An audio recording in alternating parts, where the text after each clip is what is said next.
오늘 기분이 좀 달라요. 뭐가 다르냐면 우리 한 목사님 정말 40년 만에 만났는데 신학교 다닐 때 기억이 납니다. 근데 지금 저는 강릉의 시골 아파트에서 방 하나를 방송실로 꾸며서 유튜브 방송을 하고 있는데, 우리 한 목사님 들어올 때 보니까 이 전체 경계가 3만 평이 넘는 자리에다가 이런저런 믿음을 중심으로 하는 그런 좋은 조직들을 이렇게 함께 운영하고 계시고, 또 같이 협조하여 주님의 나라를 위해 애쓰는 모습을 보니까 저하고 너무 비교가 되잖아요. 저는 5평도 안 되는 방에서. 근데 이런 생각을 하게 된 이유가, 여러분의 목사님이 학교 다닐 때도 성도를 섬기는 것을 너무 좋아해서 교육전도사를 하고 이러면서도 교회 가서 생활을 하시느라고 학교 수업을 많이 참여를 못 하셨어요. 근데 어떻게 이렇게 훌륭한 목사가 됐을까요? 시험 때만 되면 저를 불러내서, 형, 빨리 노트 줘. 그래서 제 기억으로는 전 4학년 모든 시험 과목을 제 노트를 가지고 공부를 했는데 점수가 저랑 비슷하게 나와요. 그러니까 여러분의 목사님은 장로의 신학대학 교수님이 키운 학생이 아닙니다. 제가 키웠습니다. 그래서 여러분의 목사님에게 마음을 아프게 하는 교인이 있다 그러면 제 마음이 아파요. 저 목사님은 그냥 동기 목사가 아니라 제가 키운 목사이기 때문에 그 키운 목사를 아프게 하는 교인이 있다는 소식을 제가 듣는다. 제 자식을 아프게 하는 사람한테 갖는 마음과 똑같은 마음을 가질 것 같아요. 근데 이렇게 빛이 나는 성도님들을 모시고 이런 넓은 대지에서 훌륭하게 목회를 하는 모습을 보니까 속으로 저기 앉아있는데, 내가 키웠는데 하는 생각이 드는 거예요. 감사합니다. 또 별것 아닌 사람을, 강릉 시골에 파묻혀 사는 사람을 이렇게 끄집어내서 이 귀한 자리로 불러주신 여러분에게도 진심으로 감사를 드립니다. 오늘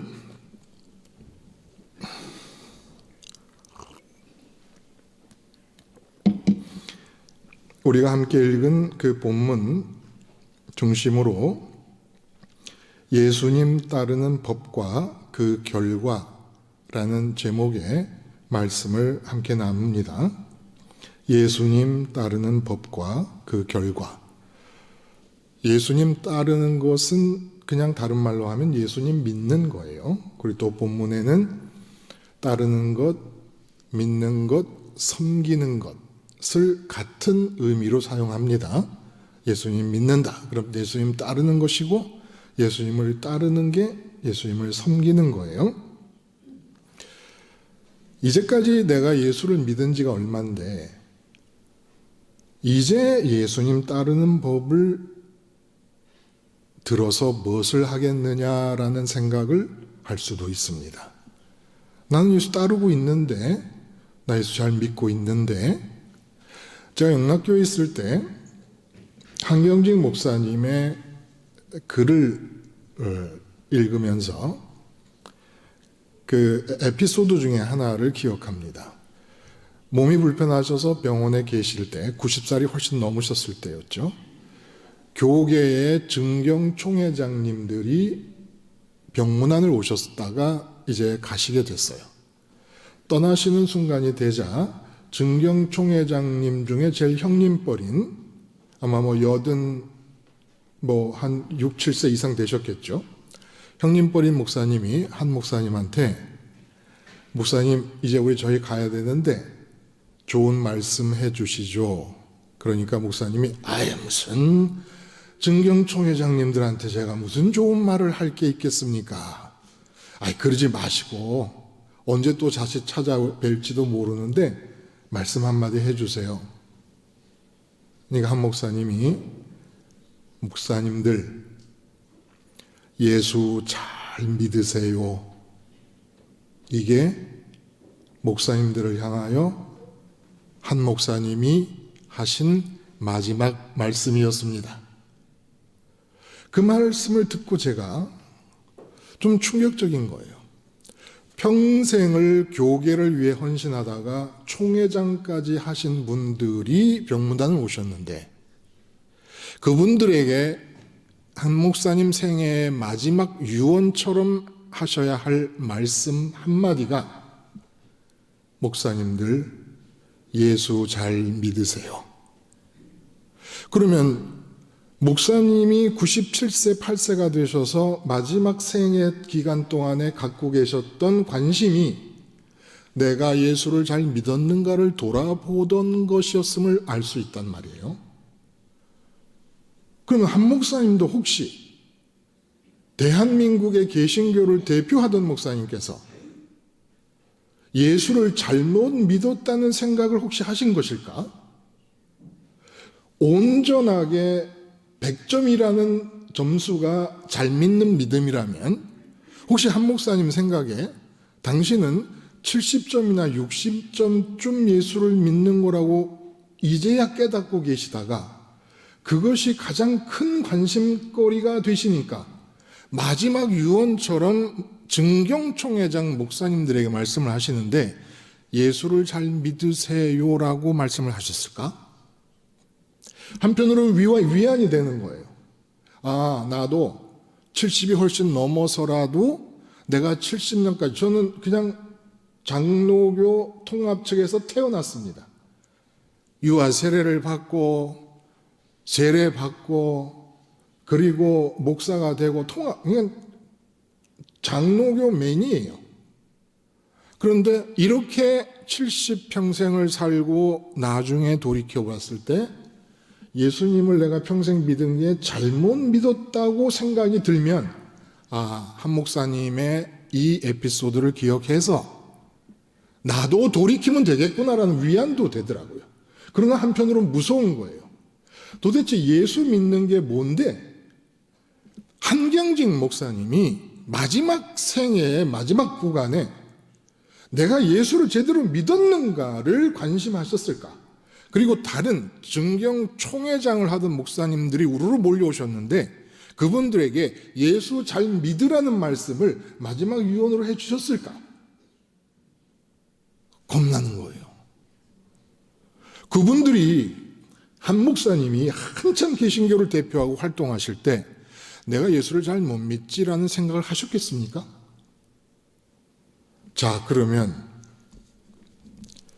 무엇 때문에 예수 믿는 일이 교계를 대표하며 모든 교인의 모범이 된 삶을 사시다가도 혹시 내가 잘못 믿는 것은 아닐까라는 생각을 하게끔 할까요? 예수 믿는 것에 어떤 요소가 우리로 하여금 그렇게 돌이켜보지 않으면 안 되게끔 만드는 것일까? 무섭잖아요? 오늘 본문에 보면 26절에 사람이 나를 섬기려면 나를 따르라.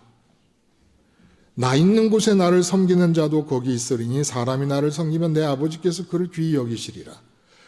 이 얘기는 지금 본문을 다 같이 읽었으니까 여러분 짐작하시겠지만 이제 예수님이 십자가에서 못 박혀 죽으셔야 되는 순간이 가까워진 상태에서 하신 말씀입니다.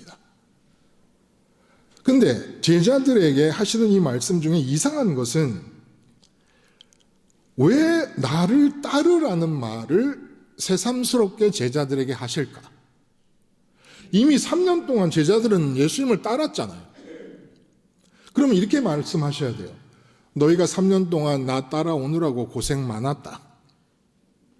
이제 내가 종착역에 다다랐으니까 너희가 상상도 하지 못할 은혜와 구원의 경험을 하게 될 것이다.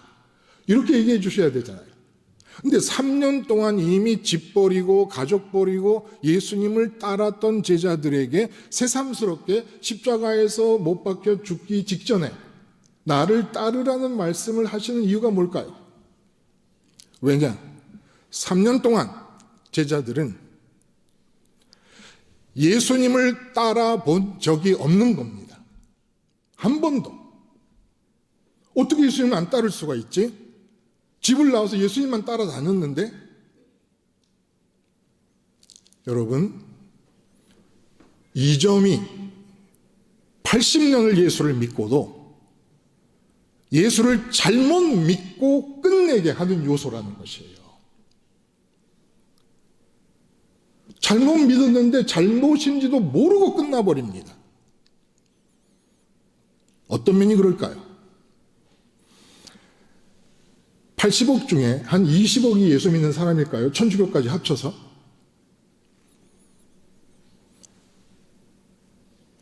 열 손가락 안에 들 수 있을까? 100손가락 안에 들 수 있을까?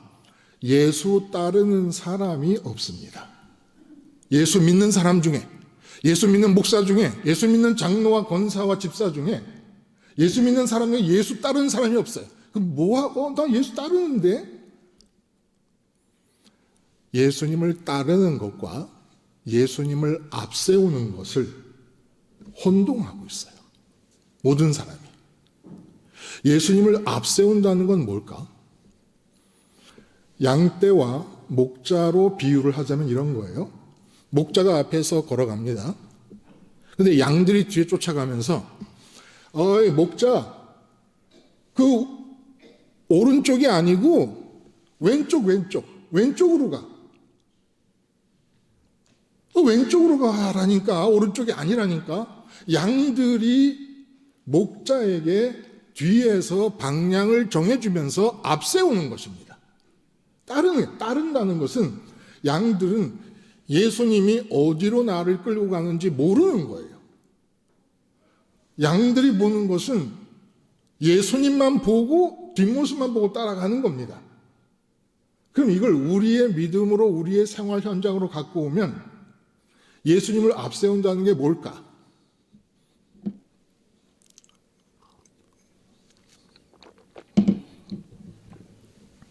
만약에 내가 지금 사업을 하는데 사업에 문제가 생겼습니다.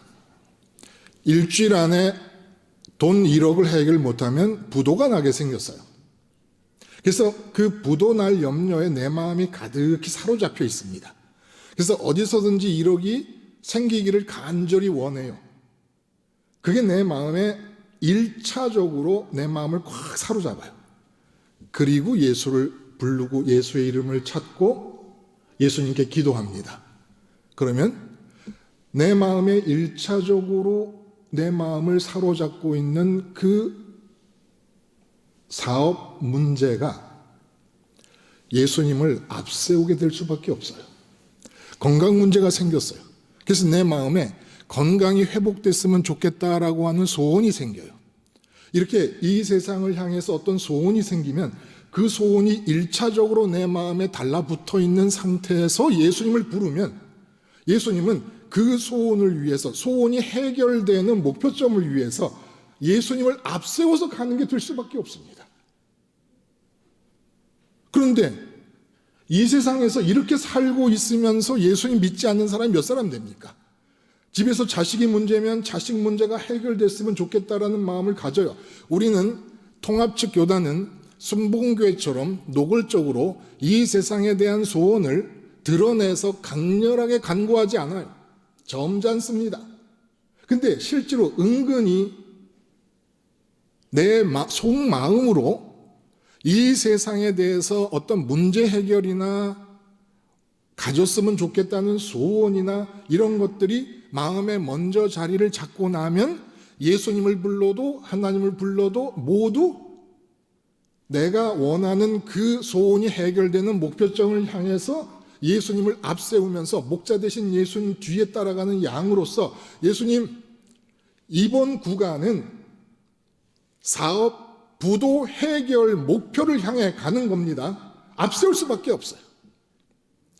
내가 그렇게 노골적으로 기도를 하든 안 하든 마음 안에서는 예수님이 앞서는 거예요. 그래서 제자들이 3년 동안 뭐 했습니까? 예수님의 능력을 발견합니다. 능력을 발견한 뒤에 이 능력이면 나라의 독립을 얻고 내가 장관 자리 하나씩 차지할 수 있겠다. 그래서 내 마음에 이 세상에서 장관되고 잘나가고 성공하고 출세하겠다는 마음이 먼저 자리를 잡습니다. 그리고 예수님을 자기들이 생각하는 그 목표점을 향하여 앞세운 것입니다. 예수님 아신 거예요. 한 명도 3년 동안 예수님을 따라온 사람이 없습니다. 자, 그러면 제자들로서는 이해를 할 수 없는 게 이 말씀이 무슨 뜻인지 알 수 없었던 것이 이 시점에는 당신이 십자가에서 못 박혀 죽는다는 말씀을 아무리 하셔도 그 말씀이 들어오지를 않았고, 왜냐하면 이 세상에서 원하는 소원을 이루어야 됐기 때문에 십자가라는 것은 세상이 끝나는 자리예요. 세상의 삶이 끝나는 자리인데 세상 삶이 끝나는 지점을 자꾸 얘기하면서 따라오라고 하니까 아니 세상 끝나는 십자가 자리를 어떻게 따라가냐. 따라간다는 건 세상 안에서 따라갈 수 있어야 되는 것이지 이런 생각을 할 수밖에 없는 거예요. 십자가 얘기가 죽으실 거라는 걸 예고하는 것을 알아들었다 하더라도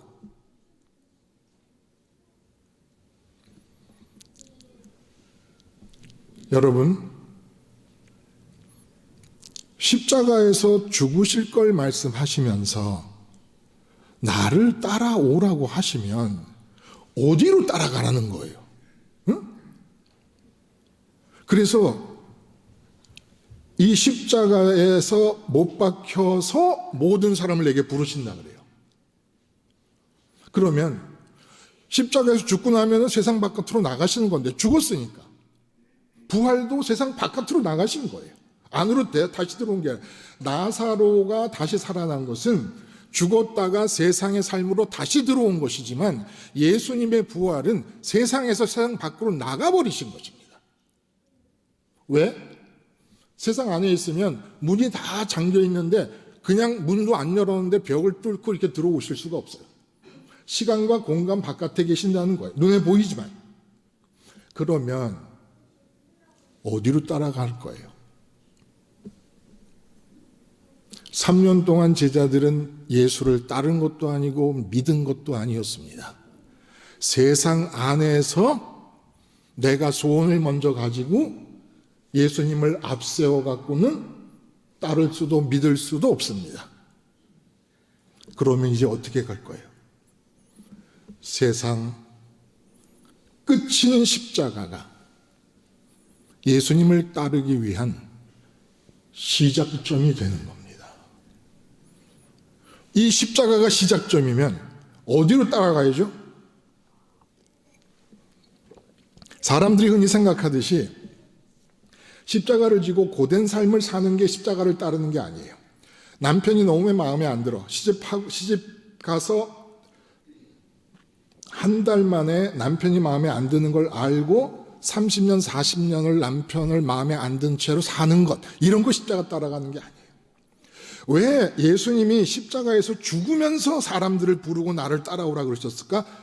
지구 바깥으로 따라가는 것입니다. 우리 마음이 죽고 부활하시고 승천하셔서 하나님 우편까지 가시잖아요. 죽으시고 부활하시고 승천하시고 하나님 우편까지 가시잖아요. 그래서 예수님이 뭐라 그래요? 나를 섬기고 따르는 자는 나 있는 곳에 같이 있을 것이다. 우리 마음이 십자가에서 출발점으로 삼아서 부활하고 승천하신 예수님을 따라 하늘까지 마음이 날마다 따라가는 그것이 예수를 따르는 것이다 라는 것입니다. 날마다. 그래서 예수님이 뭐라 그래요? 자기 생명을 사랑하는 자는 잃을 것이고 이 세상에서 자기 생명을 미워하는 자는 영생하도록 얻을 것이다. 여기서 자기 생명이라는 말은 프시케라고 하는 말인데 보통 영혼이라고 번역이 되기도 해요. 근데 이 말은 무슨 얘기냐면 쉽게 말하면 육체를 잊고 살아있음. 육체를 잊고 살아있으니까 세상의 삶이에요. 이 세상에서의 생명을 사랑하는 자, 미워하는 자. 이 세상에서의 생명을 사랑한다는 것은 내가 육체를 잊고 세상 안에 살아있음을 좋아하는 자는 나를 따를 수 없다는 것입니다. 육체를 잊고 살아있음을 좋아한다는 게 뭐예요? 아내 있고 남편 있고 자식들 있고 자식들이 잘 되면 좋겠고 내 몸이 건강하게 오래 살면 좋겠고 하는 사업이 잘 됐으면 좋겠고 나라가 평안했으면 좋겠고 이런 것에 대한 소원을 가지고 사는 게 육체를 입은 상태로 살고 있음을 좋아하는 거예요. 근데 그렇게 해서는 예수님을 따라갈 수 없다는 겁니다. 예수님 말씀은 육체를 잊고 이 세상을 사는 것을 미워해야 된다는 것이에요. 육체가 당장 죽는다는 얘기가 아니라 육체를 잊고 내 마음이 이 세상에서 사는 것을 마음이 싫어해야 예수님을 믿을 수가 있다는 거예요. 근데 목사님들, 저도 목사고 다 목사지만 목회를 시작하면 목회가 잘 됐으면 좋겠다라는 소원을 마음에 갖게 돼요. 그러면 목사님도 목회를 하는 동안에조차도 육체를 잊고 이 세상에 살아있음을 좋아하고 사랑하는 게 돼버려요. 그러면 목사님인데 예수 못 따라간다는 겁니다. 예수를 따라간다는 것은 출발점이 십자가 죽음이에요. 그래서 부활과 승천과 하나님 우편까지 마음이 따라가는 거예요. 마음이 따라가는 거.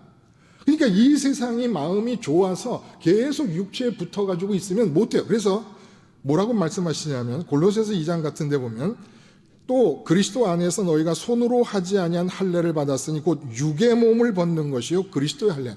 내 마음에서 할례를 해서 어린 아기의 표피를 잘라서 버리듯이 마음과 육체가 유착이 되어 있는데 마음에서 육체를 잘라버리고 마음은 십자가의 죽음으로 육체를 잘라버린 뒤에 부활하신 예수님과 함께 승천의 과정을 거쳐 하늘로 올라가라는 거예요. 언제? 지금. 날마다. 모든 삶의 현장에서 마음이 하늘로 올라가라는 거예요. 이렇게 얘기하니까 도대체 몸은 여기 있는데 마음이 하늘로 가라는 게 무슨 말이냐? 여러분 마음이 뭔지 아십니까? 내 몸은 여기 있어요. 근데 미국에 유학 간 아들이 하버드 대학을 수석 졸업하게 생겼다는 소식을 들어요. 그래서 지금 이 한국에 있는 내 몸은 눈도 많이 오고 미끄럽고 또 아빠 하는 사업도 안 되고 좋은 일이 하나도 없어.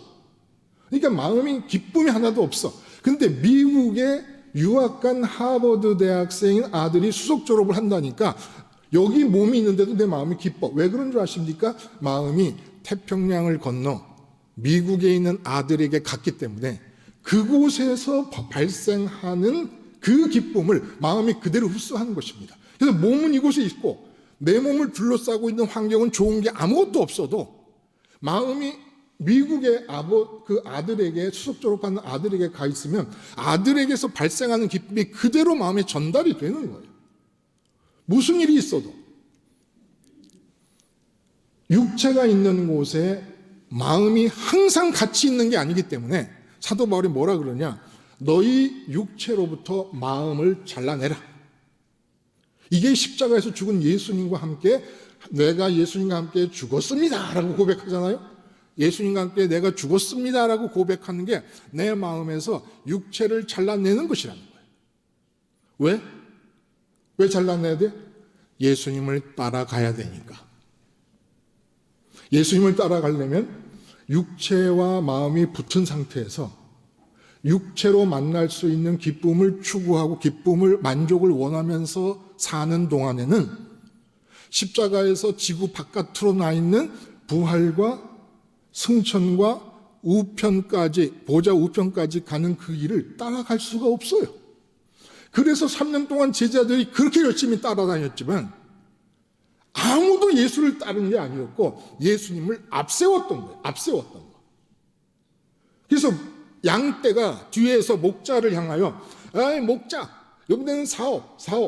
아이 목자, 요번에는 건강.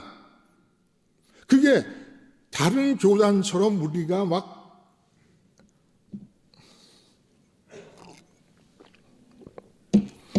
노골적으로 그런 세상 일을 간구하고 이러지 않아도 은연중에라도 내 마음에 이미 세상을 향한 소원이 먼저 마음에 붙은 다음에는 골로새서의 말씀처럼 마음과 육체를 잘라내는 할례가 안 되는 거예요. 이게 예수님이 원하시는 거는 십자가에서 다 모든 사람을 부를 것이다. 그럼 십자가에서 부르면 어떻게 되는 거예요? 같이 죽자는 겁니다. 마음과 육체가 붙어서 살고 있는 이 삶을 끝내자는 거예요.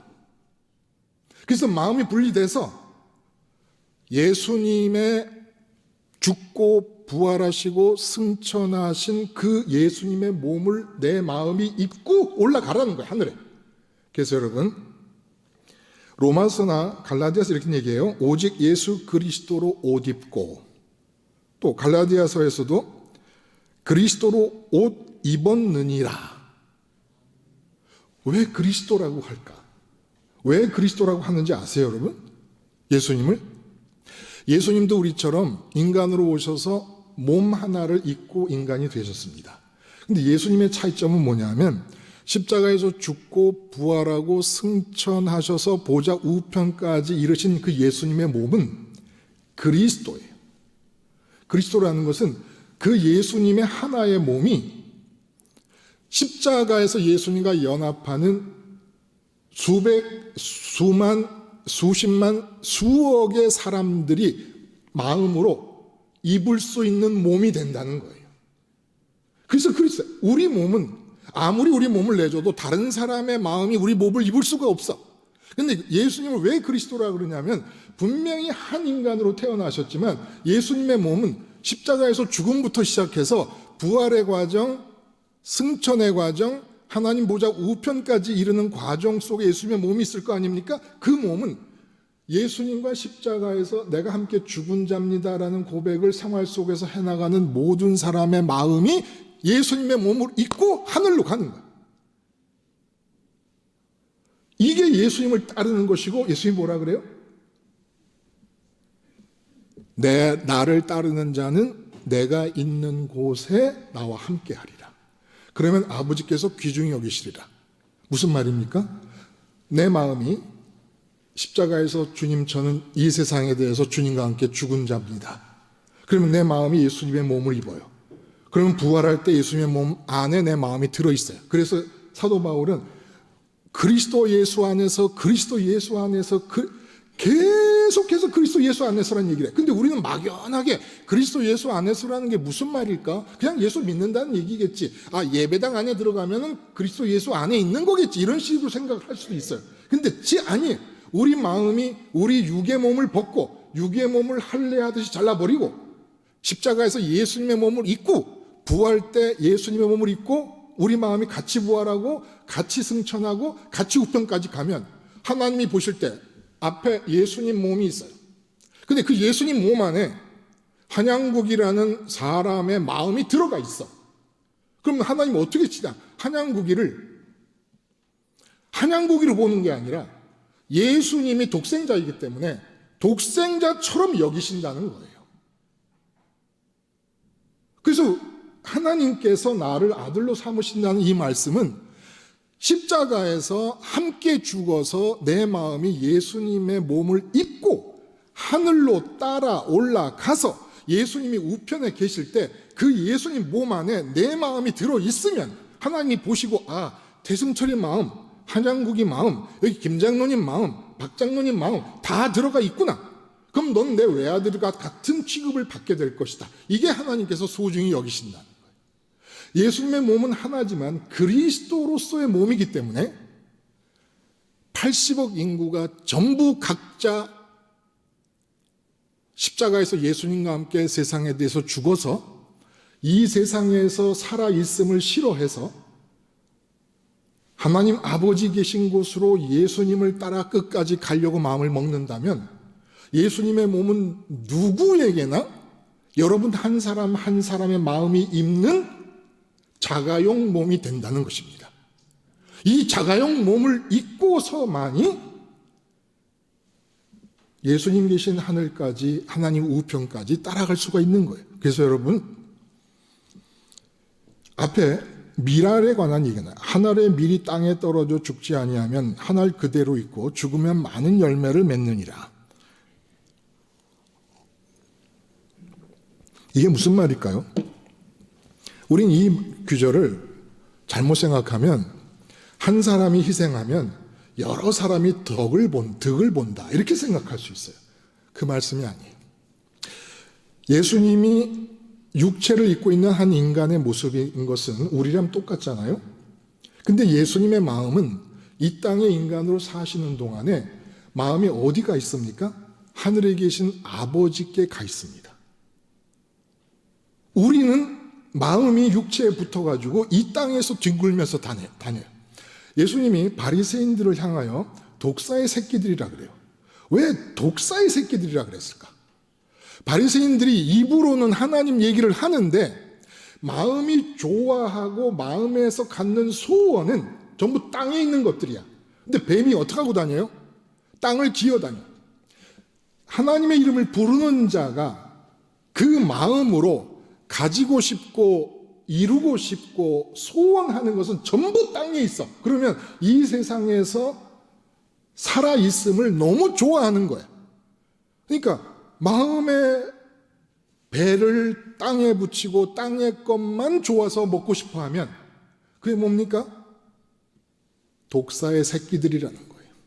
하나님의 이름을 불러도, 저 같은 목사도 내가 마음에서 진심으로 가졌으면 좋겠고 이루어졌으면 좋겠고 하는 소원이 땅에 있는 것이면 저도 독사의 새끼처럼 마음의 배를 땅에 붙이고 땅에 있는 것만 원하는, 그래서 절대로 마음이 세상을 떠나서 하나님 아버지 계시는 곳으로 가 있으려고 하지 않습니다. 근데 예수님은 몸을 입고 겉으로 보기에 우리와 똑같은 인간으로 사셨지만 항상 마음이 하늘에 계세요.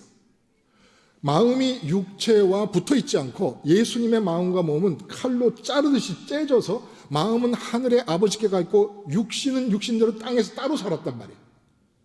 그러니까 이제 내가 십자가에서 죽어서 한 알의 밀이 땅에 묻혀서 죽으면 어떤 일이 벌어지느냐?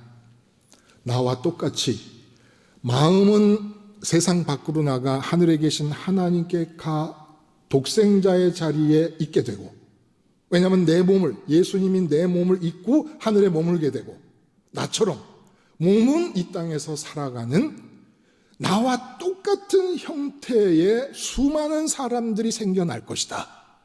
그러니까 예수님을 하늘의 밀알로 비교하면 그걸 심어서 많은 열매들이 맺게 되면 전부 심었을 때의 밀알과 모습이 똑같지 않습니까? 하늘의 밀알이 떨어져 땅에 떨어진다는 건 바로 모든 사람에게 보편적으로 적용되는 희생해서 많은 사람에게 덕을 끼쳐라는 그런 말씀이 아니라 예수님 한 분에게만 해당되는 말씀인 거예요. 내가 십자가에서 죽어서 사람들을 부를 것이다. 그래서 십자가로 와서 사람들이 나와 함께 연합을 하잖아? 그러면 내가 부활하고 승천할 때 그 사람 마음을 끌고 올라갈 거야. 그러면 내가 이 세상에 살 때 마음을 하늘에 계신 아버지께만 두었던 것과 똑같이 그 사람도 이 세상에 살고 있는 동안에 마음을 아버지께만 두게 될 것이야. 그러니까 내가 이 세상에 살 때 그 하늘의 밀알의 모습과 똑같은 밀알들이 지금 여기 몇 명입니까? 이 수만큼 생겨야 될 것이다. 그런데 이 중에서 예수님처럼 육체로 이 세상에 살아있음을 싫어하고 십자가에서 세상에 대해서 죽어서 십자가에서 마음이 육체를 할례하듯이 잘라버리고 그리스도 몸을 입고 예수님의 몸을 입고 하늘에 올라가서 하나님 앞에 내 마음이 머물러 있는 사람이 몇 명일까요? 자, 그러면 이런 질문을 해봐요. 왜 우리는 마음이 이 세상을 떠나서, 육체는 멀쩡히 살아있는데 살아있는 동안에 육체를 떠나서 이 세상을 떠나서 아버지께로 가야만 하는 것이냐? 왜 그러냐? 보니까 아버지의 영광, 아버지 이름에 영광이라는 단어가 나와요. 그러면 여러분, 영광이 뭔지 한번 생각해 봐요. 제가 물 마실 동안 영광이 뭔가 한번 생각해 보세요. 자, 아셨어요? 영광이 뭐지요? 하나님의 영광, 하나님 이름의 영광, 영광 참 많이도 들었어요. 그 영광이 뭡니까? 할렐루야, 영광. 영광은 말 그대로 영화로운 광채예요.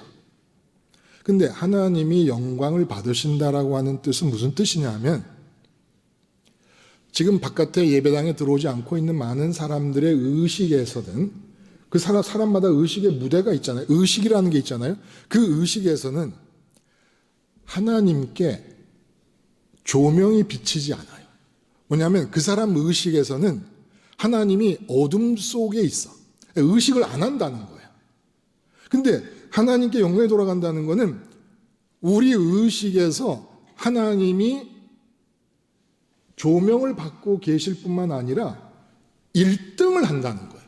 올림픽에서 1, 2, 3등이 있어요. 금메달, 은메달, 동메달. 근데 은메달, 동메달 이름은 잘 몰라. 금메달만 알아. 그럼 금메달에게 영광이 돌아간 거예요. 사람들은 금메달만 의식을 해. 그 이름을 기억을 해. 그러면 예수님을 통해서 하나님께 영광이 돌아갔다는 건 무슨 얘기입니까? 이 하나님의 영광을 위해서 우리가 세상을 나가야 된다는 거예요. 예수님을 따라가려면 우리 마음에서 하나님이 의식의 무대에서 항상 1등을 해야 된다는 거예요. 자, 그럼 한번 질문해 볼게요. 아까 말씀드린 대로 사업이 위태롭다. 그럼 마음이 사업에 확 사로잡혀요. 그럼 우리 의식에서 지금 내 마음 속에서 첫 번째로 보이는 것이 무엇입니까? 사업이에요. 하나님은 2등으로 밀려나. 근데 미국 가서 공부한다는 아들, 딸 소식이 안 좋은 소식이든 좋은 소식이든 들려와. 그러면 사업이 1등인데다가 그 아들, 딸 소식이 내 마음에서 의식의 무대에서 1등을 하고 조명을 받아. 그러면 사업이 어려운 거는 2등으로 밀려. 근데 당장에 친정 어머니가 치매가 왔대. 그래서 요양소에 간다 그래. 그러면 친정 어머니의 문제가 내 마음에서 1등이 돼버려. 그러면 사업 문제, 자식 문제가 2등, 3등으로 밀려. 이렇게 생활을 살다 보면 일어나는 문제마다 그때그때 내 마음의 의식에서 영광을 받는 1등의 문제, 1등의 사람, 1등의 조건, 환경 이런 것들이 다 들어와. 그러면 이제 삶의 현장에서 여러분 마음속에서 하나님은 몇 등입니까? 마음에서 자식이 먼저 보이면 하나님은 자식에게 밀려, 건강이 먼저 보이면 건강에 밀려, 사업이 먼저 보이면 사업에 밀려, 돈 문제, 인간관계 문제, 아니면 여전도의 회원 같으면 주일날 올 때조차도 예배 끝나고 나면 여전도의 회의를 해야 되고 바자회를 해야 되고 뭐를 해야 되고 해서 마음에 바자회니 뭐 여전도의 임원회니 그 임원회에 하나님이 밀려. 생활 현장에서 하나님은 영광은커녕 2등, 3등, 4등, 5등, 6등, 7등, 8등 밀려서 올림픽에 꼴등한 사람은 참전했는지도 모르는 것과 마찬가지로 내 마음속에서 살아계신 하나님은 몇 등인지도 몰라. 삶의 현장을 살다 보면. 그러면 예수 믿는 게 아니라는 겁니다. 예수를 믿는다는 것은 삶의 현장 어디에서든지 간에 십자가에서 예수님과 함께 연합하는 것이고, 예수님의 몸, 그리스도의 몸이니까 내 마음이 육체를 벗고 예수님의 몸을 입는 것이고, 그리고 부활과 승천을 따라 하늘로 올라가면 마음이 하늘로 올라가서 예수님 안에 머물고 있으면 예수님과 하나님 사이에 아무도 끼어 있지 않잖아요. 그러니까 내가 예수님 안에 마음이 있으면 항상 하나님이 내 마음에서 1등이 될 수밖에 없다는 거예요. 그러니까 예수님이 십자가 사건이 구원 사건인데, 십자가에서 죽으시면서 다 내게로 부를 것이고 이제부터 나를 따라 가자라고 한 것은, 내 몸을 너희 마음이 입고 나를 따라오면 내가 하나님 우측에 있을 것이고, 너희 마음이 내 몸을 입고 우측에 있으면 언제 어디서 이 몸이 이 땅에서 누구를 만나든 무슨 환경을 만나든 무슨 문제를 만나든 항상 하나님이 너희 마음에서 1등으로 남아있을 것 아니냐. 그러나 너희 마음이 이 땅에 머물러 있으면 절대로 너희 마음에서 이 세상에 일이 생길 때마다 하나님의 등수는 밀려서 마치 하나님은 있지도 않은 사람인 것처럼, 있지도 않은 존재인 것처럼 저 멀리 100등, 1000등까지 밀려날 수도 있다. 그렇게 되면 어떻게 되느냐? 아예 하늘에 계신 하나님은 1000등쯤으로 밀어내고 교리로만, 생각으로만, 개념으로만, 단어로만 하나님을 기억하는 겁니다. 단어로만. 실제 살아계신 그 하나님을 내 마음이 지금 여러분이 저를 만나고 쳐다보고 있듯이 그렇게 만나지를 못하고 개념으로만 개념으로만, 단어로만 이해를 해버리고 교리로만 이해를 해버려. 만날 수가 없거든. 마음이 이 땅에 머물러 있는 한은. 그래서 주님이 십자가에서 죽으시면서 이제부터 나를 따르는 것이다. 내가 땅에 살아있으면서 이기적 행하고 저기적 행하고 하면은 너희는 이 땅에서 이루고 싶은 것들 때문에 하나님이 안 보여. 하나님은 몇 등인지도 몰라. 하나님이 그렇게 취급을 받아도 될 수 있는 분입니까? 삶의 현장에서 이렇게 예를 들어봅니다.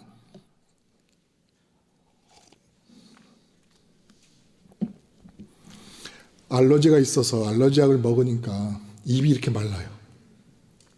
아유. 그 입을 가지고 말씀을 전하려니까 이렇게 입이 들어요. 예를 한번 들어볼게요. 예수님과 제자들이 배를 타고 갈릴리 바다를 건너가다 풍랑을 만나잖아요. 근데 풍랑이 너무 압도적입니다. 바닷가에서, 갈릴리 해변가에서 잔뼈가 굵은 어부들인 제자들로서는 어떻게 해보려고 하다가 도저히 이 정도 풍랑은, 이렇게 압도적인 풍랑은 자기들의 힘으로 어떻게 헤쳐나갈 수가 없는 상태가 되어버립니다. 근데 예수님은 잠을 주무십니다. 저는 성경 전체에서 가장 아름다운 기적이 그 풍랑 속에서 깊은 잠에 빠져드신 예수님의 모습이라고 생각해요. 제자들은 난리가 났습니다. 안 그렇겠어요? 우리가 이해할 때 당연하죠. 죽겠다고 아우성이에요. 그러면 예수님과 제자들의 차이는 뭘까요? 공통점은 하나님, 하늘에 계신 그 여호와 하나님을 자기들의 하나님으로 믿고 있다는 공통점이 있습니다. 예수님과 제자들이. 이름을 알아요. 근데 이름이 영광되게 하옵소서라는 뜻처럼 예수님은 마음이 아버지를 직면해서 예수님의 의식 속에서는 하나님이 1등입니다. 그리고 그 1등인 하나님의 크기는 우주 만물을 지으신 분이기 때문에 어떤 풍랑이 일어도 풍랑의 크기는 하나님의 크기에 비하면, 예수님 의식 속에서 1등을 하고 계시는 하나님의 크기에 비하면 너무너무 작은 것이에요. 그러니까 예수님 마음에 하나님의 크기를 느끼며 하나님이 1등 돼서 보이고 있는 상태에서는 그 비교해 볼 때 이 풍랑은 너무너무 작은 것이기 때문에 마음에 걸림이 되지를 않아요. 그런데 제자들은 거꾸로 마음이 육체와 붙어서 살고 있으니까 그 마음이 풍랑이 일면 마음에서 풍랑이 의식의 무대에서 1등을 해버려요. 풍랑이 영광을 받아버려요. 풍랑이 영광을 받아버리니까 1등으로 상대하고 있는 풍랑이 자기들을 죽일 것 같으니까 얼마나 두렵겠습니까? 여러분, 돈 문제가 생기고 건강 문제가 생기고 자녀 문제가 생기면 풍랑이에요. 그럼 우리는 새벽기도 나와가지고 목사님 아무리 기다려도 돈 벌 수 있다, 건강할 수 있다라는 설교를 안 하셔. 그러니까 몰래 새벽기도 나와가지고 기도해. 하나님 이 문제를 해결해 주시옵소서. 그러면 새벽기도 한 2시간 하는 동안에 우리 마음의 의식에서 1등을 하는 것은 전부 돈 문제. 돈 문제가 영광을 받는 거야, 내 마음속에서. 1등을 하니까. 그리고 하나님의 이름을 불러. 그러니까 그 하나님의 이름은 개념이고 단어고 교리인 거예요. 실제 하나님은 우주를 지으신 하나님으로 우주보다 더 커. 그 우주 안에서 내가 만나고 있는 돈 문제라는 풍랑은 너무너무 작아. 근데 그 하나님을 본래의 크기대로, 본래의 크기 중에 극히 일부분만이라도 내 마음이 느끼고 바라보며 의식의 무대에서 하나님이 1등을 했더라면 삶에서 느끼는 돈 문제는 그 크기가 너무 작게 느껴지기 때문에 그 문제에 매달릴 수가 없게 돼버려요. 예수님이 뭐라 그래요? 잠에서 깨나서 믿음이 없는 자들아. 그리고 그 믿음이 없는 자들이라는 말씀과 연관지어서 우리가 기억할 수 있는 말씀은 겨자씨만큼이라도 믿음이 있었다면 산더러 명하에 바다에 빠지라 하여도 그대로 됐을 것이다. 겨자씨만한 믿음이 뭘까? 그냥 작은 믿음이겠지. 그냥 작은 믿음이 아니에요. 겨자씨만한 믿음이라는 이 단어는. 그럼 무슨 뜻이냐? 하나님의 크기가 어마어마하잖아. 우주 만물보다 더 크잖아요. 그러면 그 우주 만물 중에 겨자씨로 비유될 수 있을 만큼만한 하나님의 크기의 부분만을 내 마음이 가져와. 내 마음에선 하나님의 크기를 그만큼밖에 못 가져왔고 그만큼만 조명을 받고 있고 내 마음이 1등으로 내 마음에서 1등한 분이 하나님이야. 근데 나의 마음에서 느끼는 건 아주 작아. 너무너무 무한하게 큰 하나님의 조그만 부분이야. 겨자씨만큼 작은 부분이야. 그래도 산 같은 문제가 있잖아요. 산처럼 요동시키고 없애버릴 수 없다고 느껴지는 문제가 있잖아요. 그 문제를 없앨 수 있다는 거예요. 하나님의 무한한 크기 중에 겨자씨만큼만의 크기를 내가 있다고 하나님이 계심을 느끼고 내 마음속에서 하나님이 조명을 받으면 그 하나님 크기의 겨자씨만한 부분만이라도 있으면 이 세상에서 산 같은 문제도 겨자씨의 100만 분의 1밖에 안 되는 문제들이기 때문에 내 마음에서 문제로 여겨지지를 않아서 없어진다. 그러니까 지금 예수를 잘못 믿는 이유가 뭐냐면 문제가 생기면 문제를 해결해 달라고 기도하는 중에 문제가 영광을 받아. 근데 그렇게 믿는 게 아니라 하나님의 그 크기 중에 일부라도 내 마음이 1등으로 느껴서 지금 내가 당하고 있는 육체로 당하고 있는 이 문제들은 하나님, 내가 느끼는 하나님 크기에 비하면 티끌처럼 작은 것이 되게 해 주시옵소서. 지금 느끼는 돈 문제가 티끌처럼 여겨지도록 하나님을 크게 느끼게 해주세요. 하나님을 많이 느끼게 해주세요. 하나님을 실제로 실감하게 해주세요. 이렇게 기도를 해서 산더러 명하여 바다에 빠지라 하면 문제가 없어진 거 아닙니까? 내 마음에서 하나님 크기가 너무 커져가지고 문제가 문제로 느껴지지 않아야 된다는 거예요. 그게 구원이지. 어떻게 예수 믿는 사람들이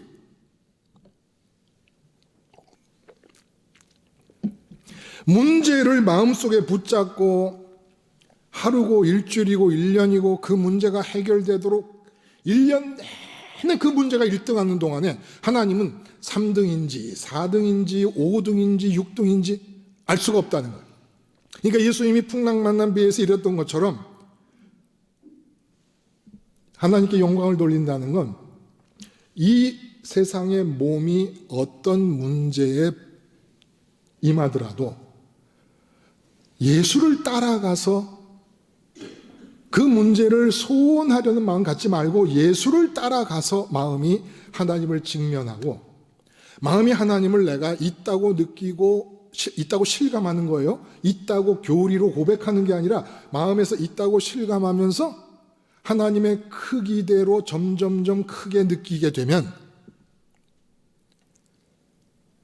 이 세상에 문제일 게 없다는 거예요.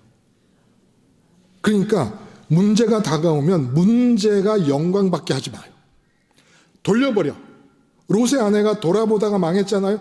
그러니까 문제가 생기면 문제에서 눈을 떼버려.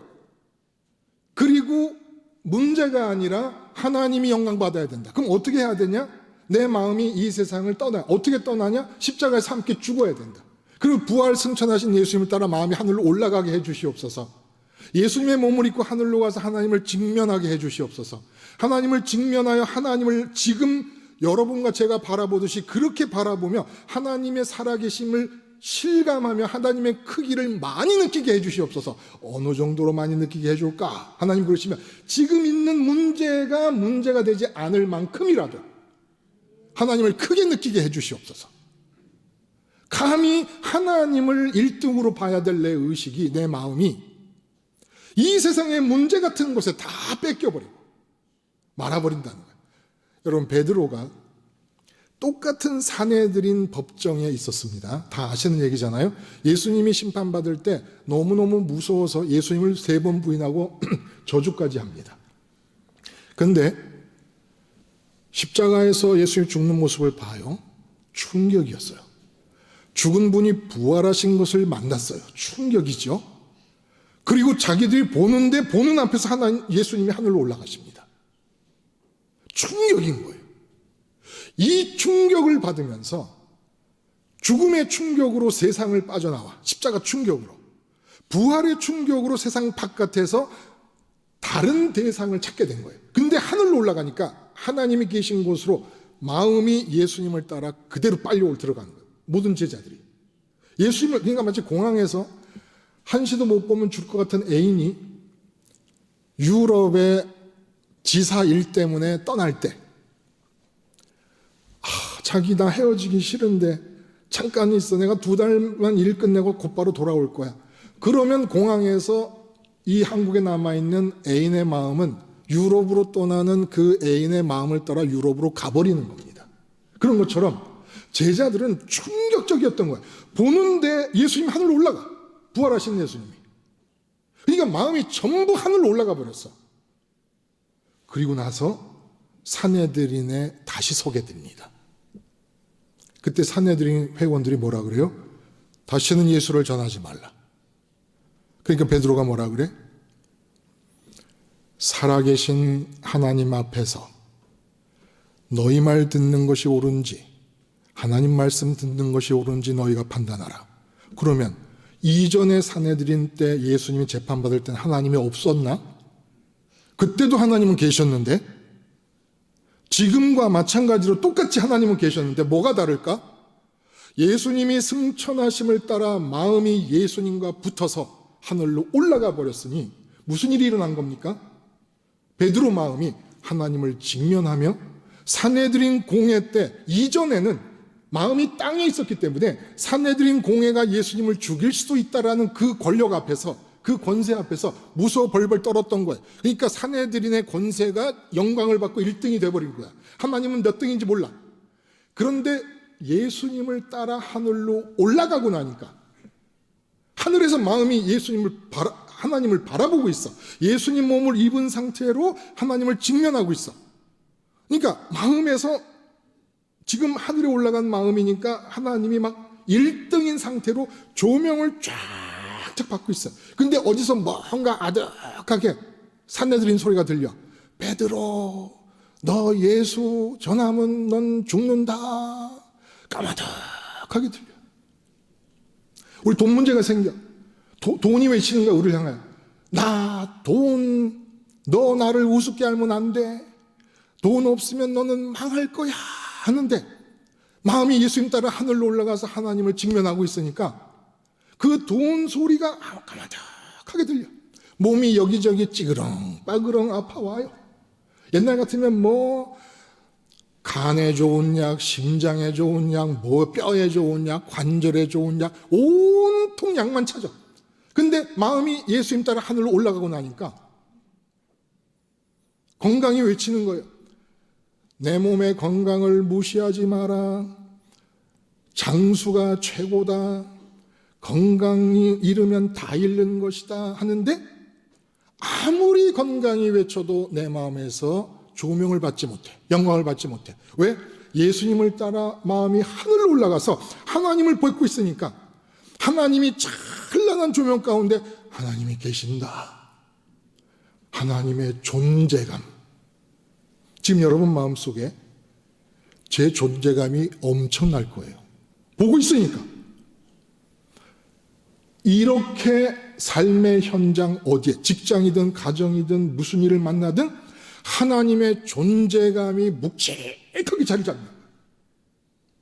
이 하나님의 존재감이 마음의 자리를 잡으면 몸으로 만나는 무슨 일이 땅에서 벌어져도 요동할 수가 없다. 왜? 내 마음이 예수님 따라서 하늘로 올라갔으니까.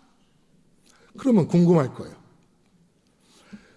마음이 떠나서 올라갔지만 몸으로 남아있는 삶에는 여전히 돈 문제, 건강 문제 다 남아있지 않냐, 실제로. 내가 마음으로 하나님을 크게 느껴서 그게 아무것도 아닌 문제가 되었더라도 문제는 그냥 남아있을 거 아니에요. 그럼 어떻게 될까? 문제는 계속 남아있을까? 예수님이 뭐라 그래요? 참새 한 마리가 땅에 떨어짐도 아버지께서 주관하시는 것이다. 그리고 너희에게 있어야 될 것을 너희가 기도하기 전에 먼저 알고 계신다. 이거 장난이에요? 그냥 하는 말이에요? 자, 그럼 무슨 일이 벌어지나 봐요.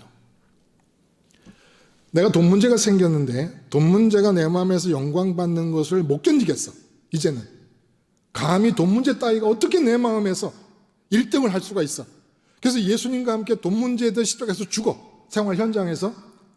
그러면 부활 승천을 따라 예수님의 몸으로 하늘로 올라가면 하나님을 만날 수밖에 없어. 그래서 기도하는 거예요. 왜냐하면 내 죄 때문에 세상 것을 너무 좋아해. 그러니까 싸우지 않으면 하나님께가 붙어 있을 수가 없어. 그래서 내 마음에서 아버지, 주님을 입고 십자가에서 세상에 대해 죽게 하시고 내 마음이 하늘로 올라가서 돈 문제가 티끌처럼 느껴질 만큼 하나님을 크게 느끼게 해주세요. 기도해.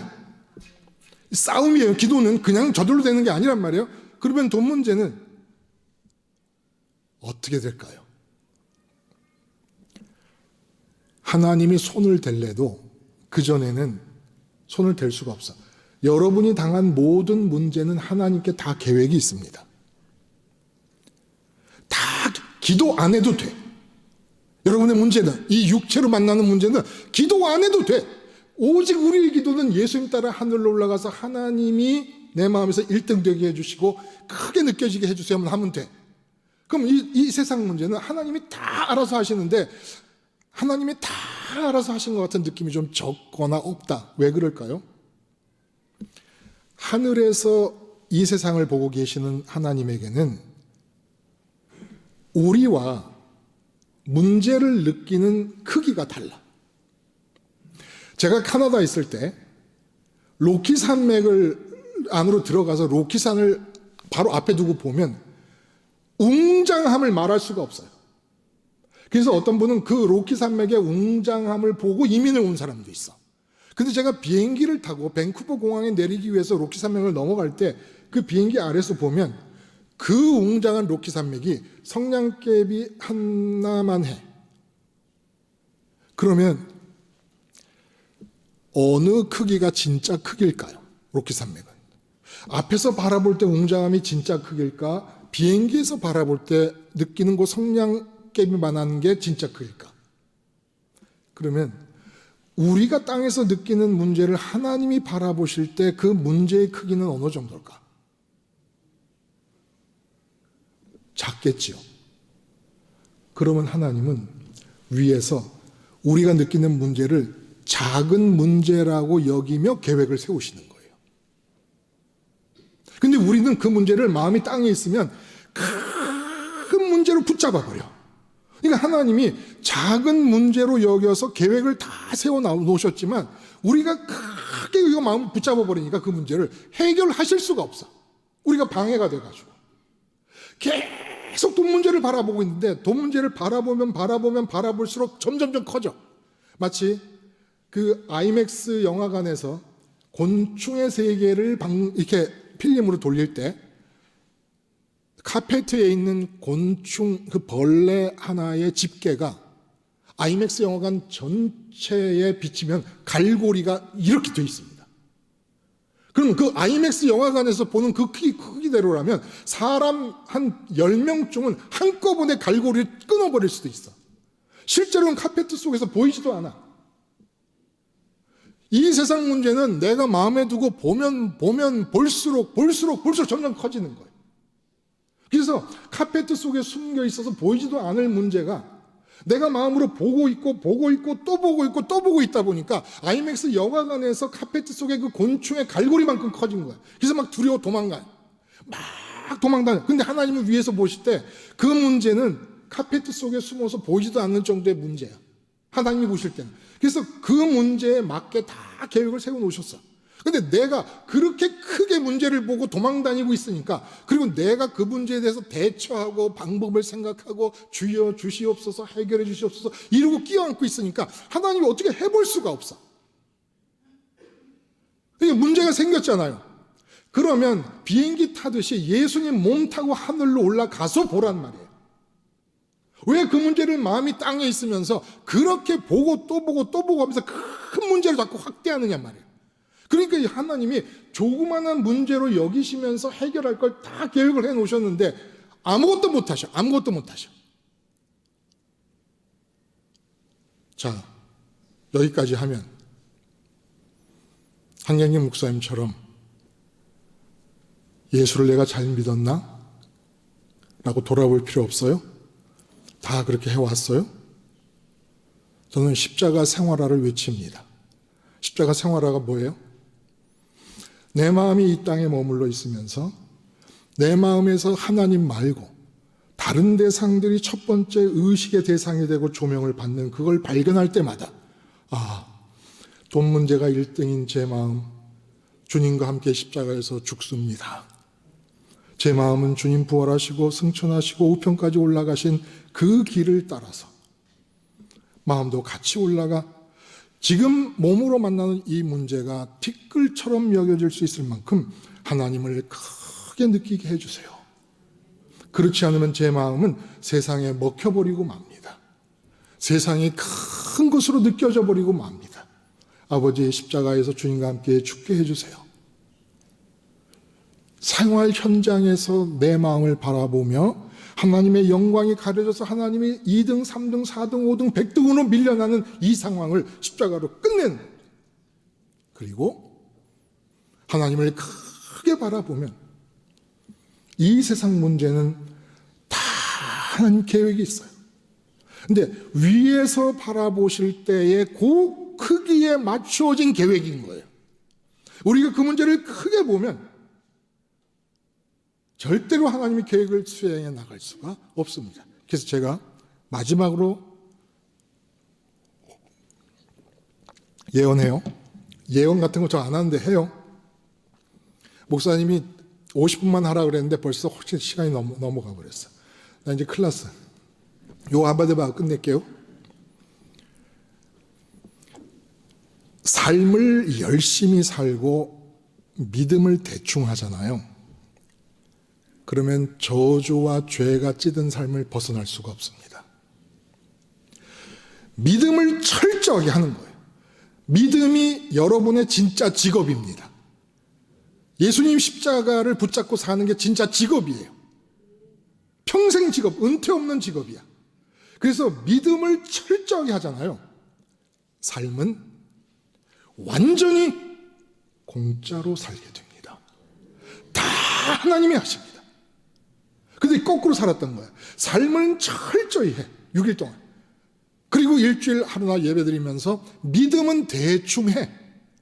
대충이라는 건 이제 됐다. 예배당 등록했고 장로고 권사고 다 됐다. 전혀 안 돼. 한경재 목사님이 97세 때 목사님들 예수 잘 믿으세요. 결국 예수님의 십자가를 사도 바울은 예수님 십자가의 죽음을 짊어지고 다닌다 그랬어요. 가정에서나 직장에서나 죽음을 짊어지고 다니는 건 내 심장 옆에다가 예수님의 십자가를 꽂아놓고 내 마음이 이 땅에 머물면서 하나님 말고 다른 세상 것이 1등을 할 때마다 주님, 나 주님하고 같이 죽어요. 내 마음은 하늘로 올라가야 돼요. 이게 십자가를 지고 가는 삶이고 예수님의 죽음을 항상 지고 가는 삶이고 예수님과 함께 그리스도와 함께 십자가에서 죽었다고 고백하는 삶인 것입니다. 아무쪼록 제가 진짜 사랑하는 제 마음의 살 같은 우리 목사님과 너무너무 소중한 우리 성도님들 모두가 예수님을 따르는 이 길에서 절대 오류 없이 모두가 매일매일 저는 강릉에서 우리 한 목사님과 여러분들은 각자의 초소에서 마음이 전부 예수님 십자가에 와서 함께 머물러 있게 되기를 바랍니다. 기도하시겠습니다. 하나님 아버지, 세상과 가까우면 하나님과 적이 된다고 야고보 장로님이 말씀하셨는데 세상과 가까운 바람에 하나님도 잃고 세상도 잃어버렸습니다. 주님의 십자가를 생활함으로써 하나님을 영광의 자리에 모심에 실패가 없게 하시고 세상 일은 아버지의 계획이 철저히 방해받지 않고 다 이루어져서 세상은 공짜로 살고 내 마음과 뜻과 힘은 온전히 주님 몸을 입고 하나님께만 다 쏟게 하여 주시옵소서. 예수님의 이름으로 기도드리옵나이다. 아멘.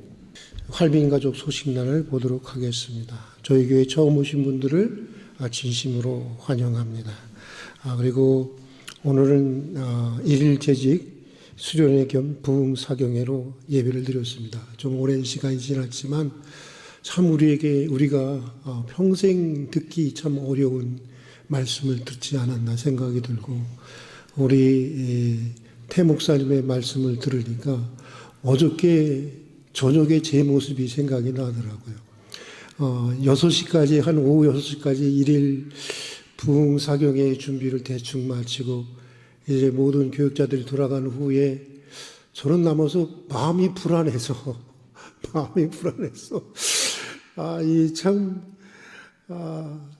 그냥 갈 수가 없더라고요. 그래서 요 앞에 남아서 이렇게 기도를 드리는데, 정말 오늘 태 목사님 말씀대로 하나님의 존재감이 저의 가장 커야 되는데, 일일 사경회에 대한 걱정이 제일 큰 거예요. 찬양은 잘 될 수 있을까? 또 몇 분이나 오실 수 있을까?